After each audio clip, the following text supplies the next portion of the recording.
As I mentioned, you're familiar with today's gospel reading. It's perhaps the most well-known of Jesus' parables. But well-known doesn't necessarily mean known well.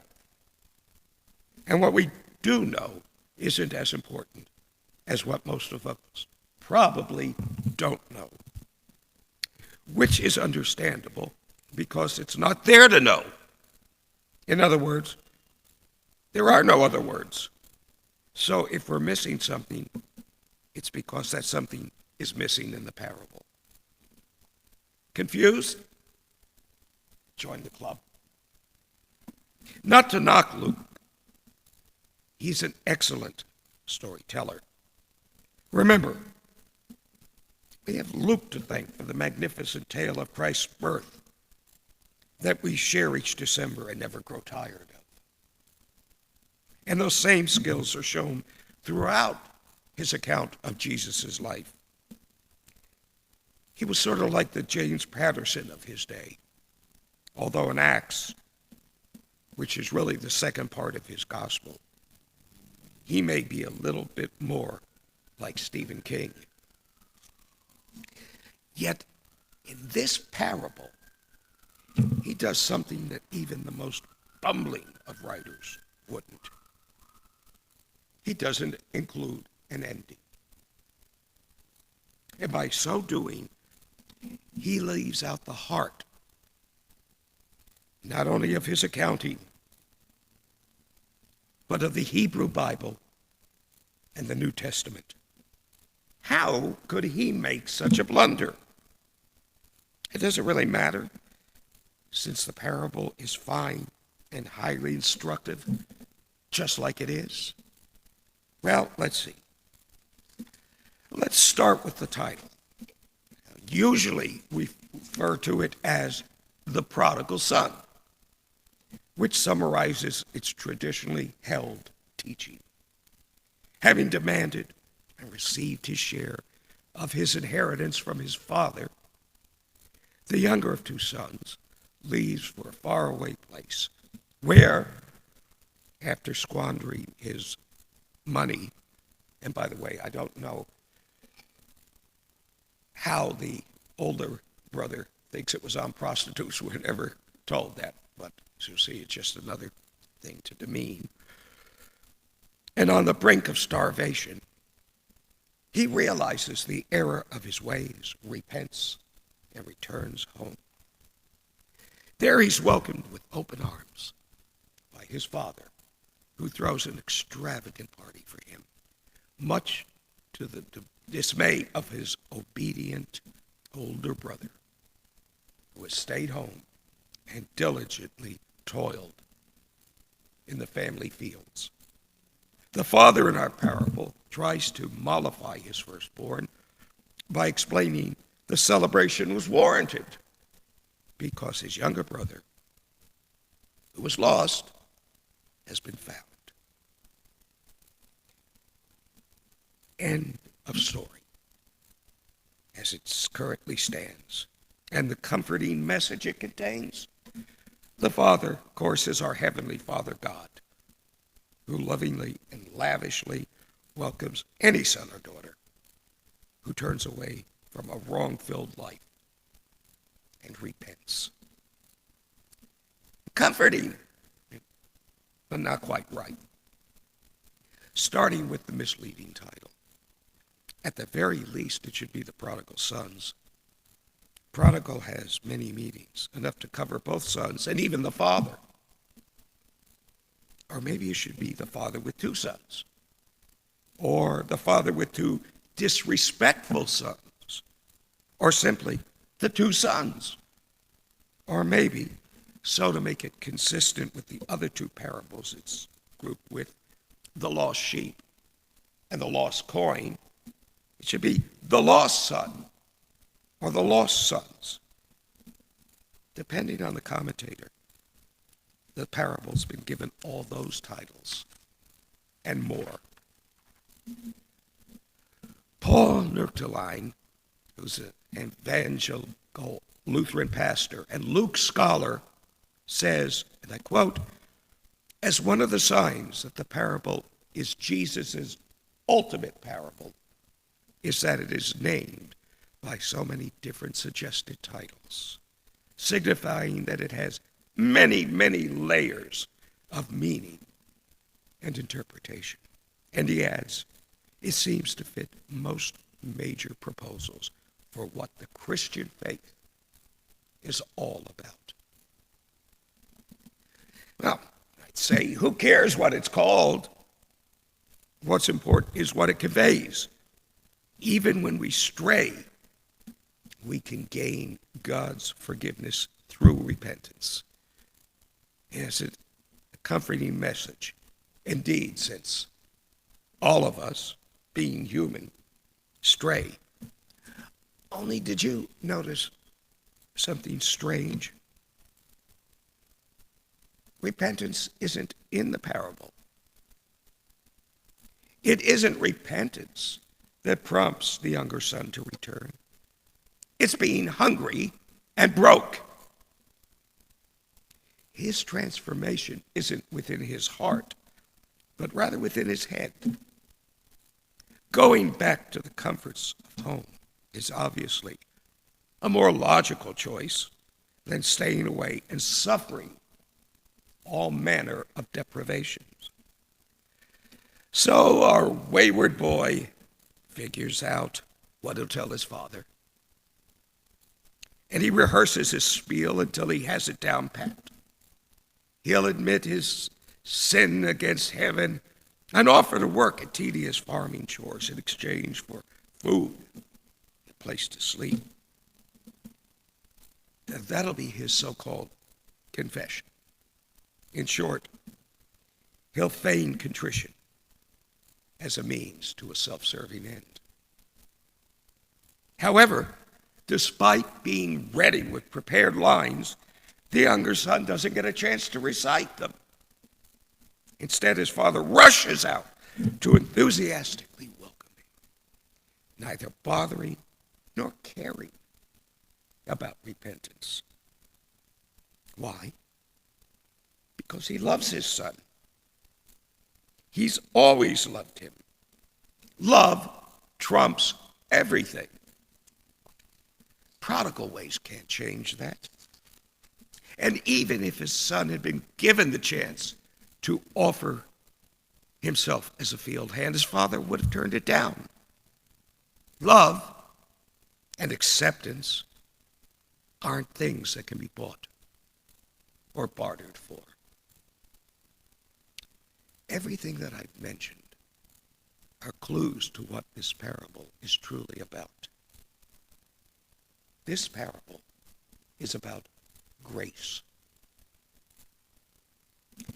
Without our asking, God gives us grace out of love, a free gift that removes us from the penalties of sin, even those we have yet to commit. It's a little like those credit card offers we all get in the mail that say, "Hey, you've been pre-screened and chosen for a great deal. You have been forgiven, and guess what? You're also going to heaven." That is a good deal. Why? Because you now have justification through grace. No forms to fill out. No credit checks. Nothing that we have to do. Not even say thank you, although that would be nice. You think about that. You've already been forgiven from sins you haven't even committed. Dr. Andrew Farley, a leading scholar of grace, says that it's more than mercy, more than forgiveness, more than a ticket to heaven. Is God's grace a get out of jail free card? Yes. And let's also get a new heart for free. We believers should be celebrating both.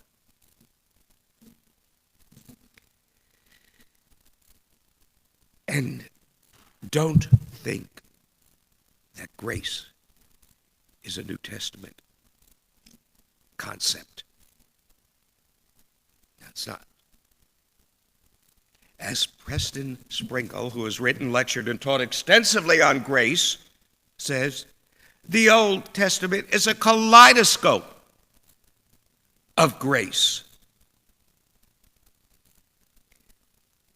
It forms the rich soil from which Jesus' gospel of grace blossoms. To understand Jesus, we must soak ourselves in Israel's story of grace. And it's a story that Jesus, a practicing Jew, would have known, being totally versed in his religious experience.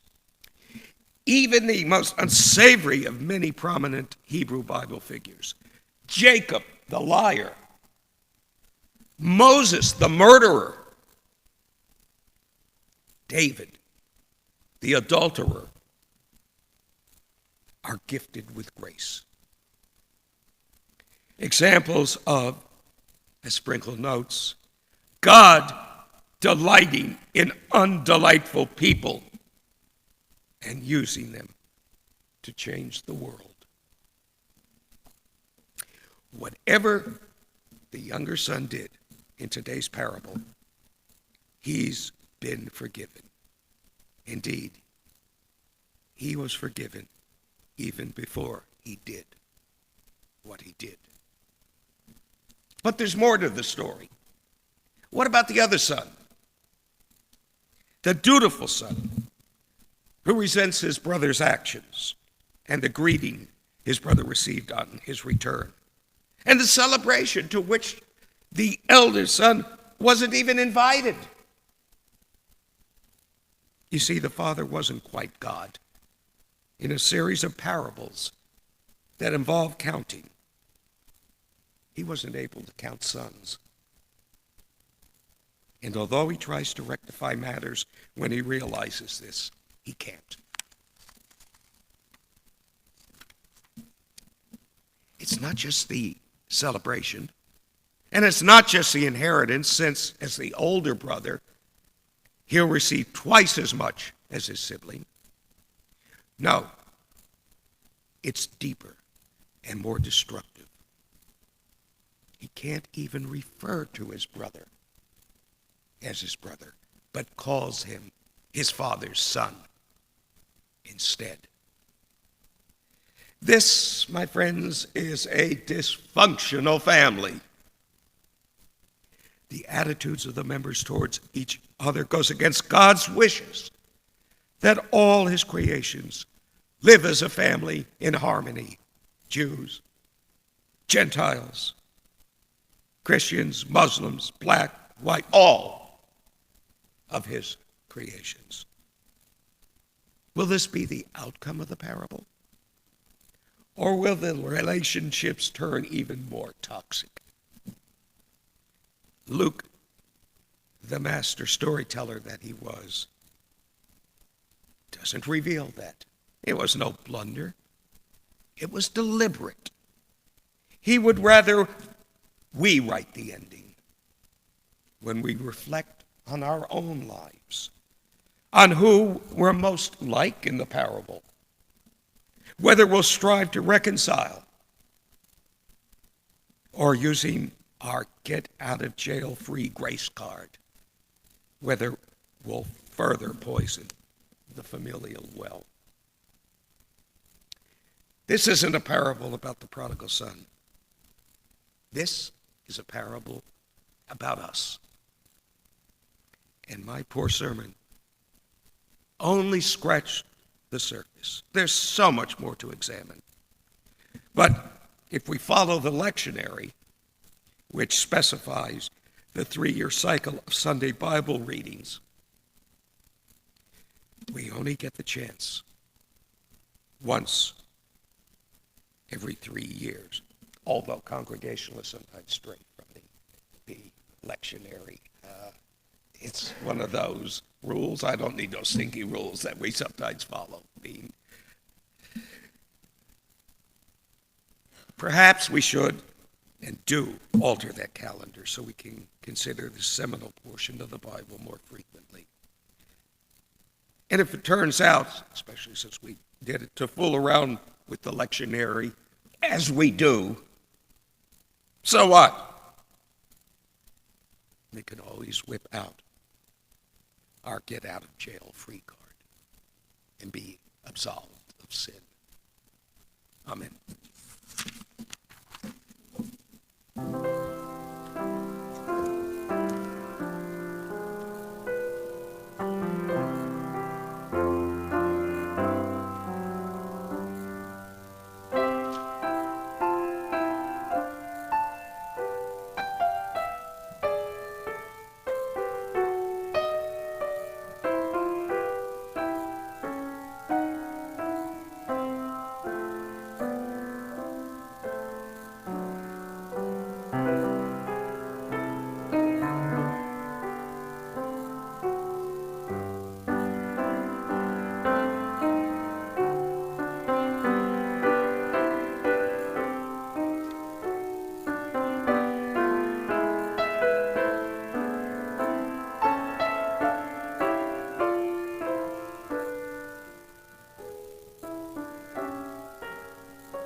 As you walk out today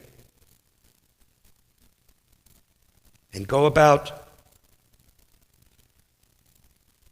all those things that you have to go about during the week, remember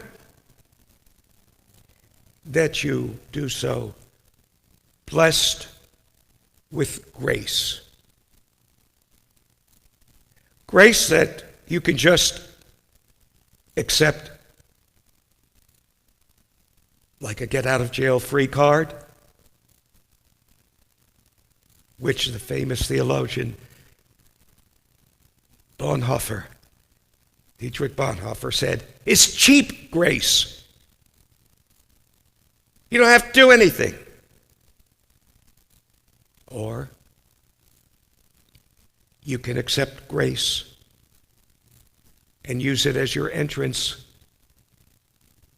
to discipleship with Jesus, showing your love in so many ways to the family of God's creation. That Bonhoeffer called costly grace. May your lives be blessed, and may your grace be costly. Amen.